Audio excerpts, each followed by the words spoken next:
Stéphane Hervé, promo 87 de Massy. Ah, je reste là. Bon, je pensais que c'était... Bon, excusez-moi, j'ai fait le bêtise.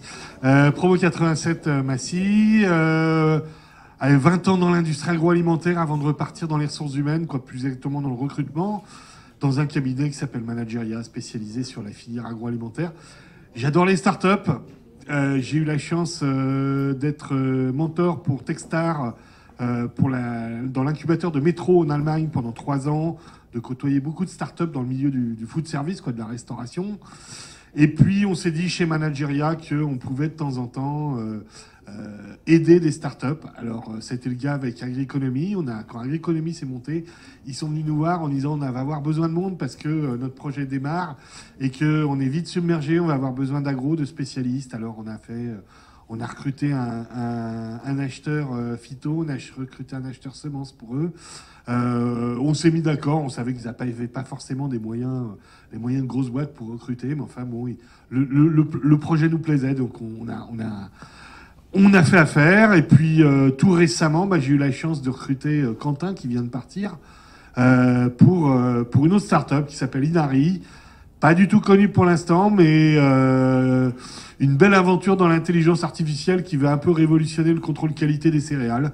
Vous en saurez plus d'ici quelques mois. Là, pour l'instant, tout est en test chez Vivesia. Donc voilà, pour dire que moi, pour avoir côtoyé pas mal de startups, j'en ai vu pas mal planter uniquement sur des problèmes non pas de fond, non pas d'idées, mais des problèmes de ressources humaines, parce qu'il n'y avait pas forcément... je dirais, le bon commercial pour structurer l'offre et puis pour aller vendre l'idée au public. Donc n'hésitez pas, ceux qui se lancent, à contacter des cabinets de recrutement. Même si vous ne faites pas affaire avec eux, vous en sortirez forcément avec des conseils. Et comme vous n'êtes pas des spécialistes du recrutement, ça vous aidera toujours à un peu, je dirais, affiner le profil que vous recherchez. Je vous remercie, puis à très bientôt.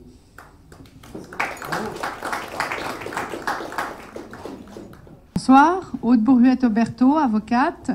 Alors, je dois vous dire quelques mots sur le droit du travail. Ça fait très peur. Non, plus sérieusement, la start-up, elle a l'image de l'entreprise relax et cool, lieu de réinvention des relations du travail où il n'est point besoin de formalisme. Alors, ce que je veux vous dire, c'est que c'est faux. La start-up, comme toute entreprise, et même, j'allais dire, plus que toute entreprise, a besoin de bases juridiques solides. Alors, retenez 3 choses. Première chose, il faut faire des contrats. Il faut faire des contrats avec les salariés. Et il faut faire des contrats avec les prestataires de services, ce qu'on appelle plus communément les freelances.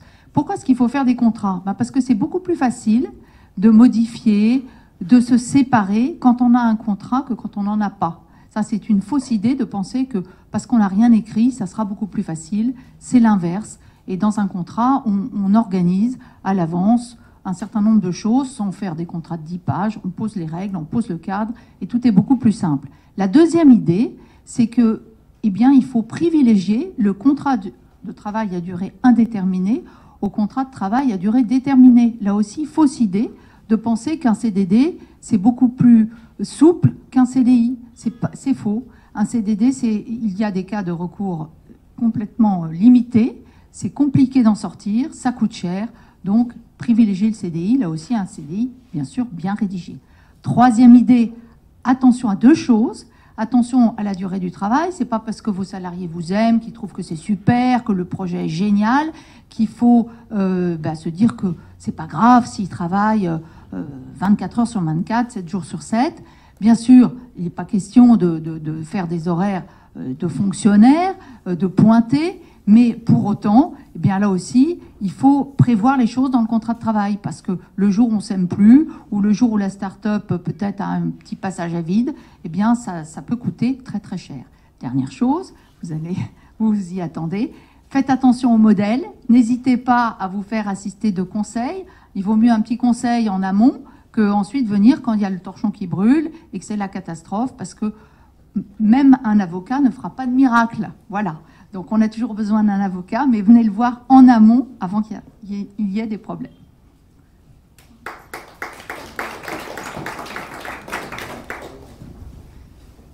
Bonsoir à tous. Merci Aude parce que tu m'as bien préparé le terrain. Avant le contrat de travail, il y a le pacte d'actionnaires. Alors moi je m'appelle Caroline, je suis AgroParisTech 90. Après avoir travaillé dans le privé et dans l'administration à la DGCCRF, j'ai repris des études. J'ai fait des études de psychologie et j'ai fait un diplôme d'État de médiation. Et je m'intéresse à la relation. Et le facteur humain, quand on crée son entreprise, quand on s'associe, c'est essentiel. Et toutes les personnes qui accompagnent les startups vous le diront, c'est malheureusement souvent par le facteur humain que les belles aventures se terminent un peu prématurément. Et donc c'est essentiel de bien réfléchir son association, de bien la penser pour démarrer sur des bases solides. Parce que des tensions, des conflits, il y en aura. Et en un sens, heureusement, parce que c'est ça aussi qui permet de redéfinir les relations et d'avancer. Mais ça va mieux si on s'est préparé, si on a pu anticiper un petit peu ces tensions qui allaient arriver et se dire, voilà, dans telle situation, voilà comment on va s'en sortir, voilà comment on va réagir. Et c'est ça que je vous propose. Je vous propose un travail en amont, un travail de réflexion sur vous-même, bien se connaître, déterminer ses motivations, son niveau d'engagement, ses valeurs, sa vision stratégique, et puis les confronter à celle de votre ou vos associés, de façon à clarifier, à sortir de l'implicite et à poser les bases d'une fondation qui soit vraiment solide. Ça se fait donc par un travail sur soi, par un travail en groupe. Voilà, donc c'est ce travail que je vous propose. Et puis sinon, j'interviens également en résolution de conflits. C'est moins sympa parce que j'interviens en pompier quand ça ne va plus. Et avant que les choses soient irréversibles, pensez à vous faire aider, quelquefois un œil extérieur.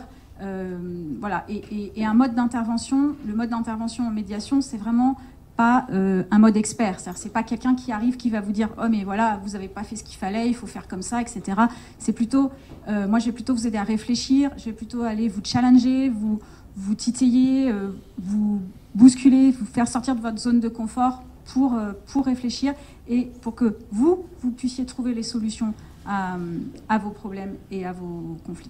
Voilà.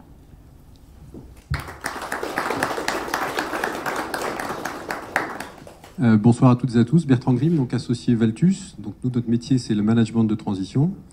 Je voulais d'abord remercier Nicolas et le Forum Vitae pour l'invitation. Voilà, donc notre métier, c'est le management de transition. Donc on intervient en urgence quand les entreprises ont des besoins de compétences. Donc principalement sur les fonctions, ce qu'on appelle support chez nous, donc finance, DSI, DRH, direction générale. On accompagne surtout les entreprises à partir d'une certaine taille de chiffre d'affaires, 10, 20 millions. Ou les startups qui ont déjà levé une certaine somme d'argent. Alors dans les exemples récents, on a travaillé pour une entreprise qui fait du jus de baobab dans le monde agro, voilà, une petite entreprise. On a travaillé pour Doctolib aussi, c'est à l'époque où c'était une startup. Voilà, c'est maintenant une belle licorne. On a travaillé pour Mythic aussi, un autre type de client. Voilà.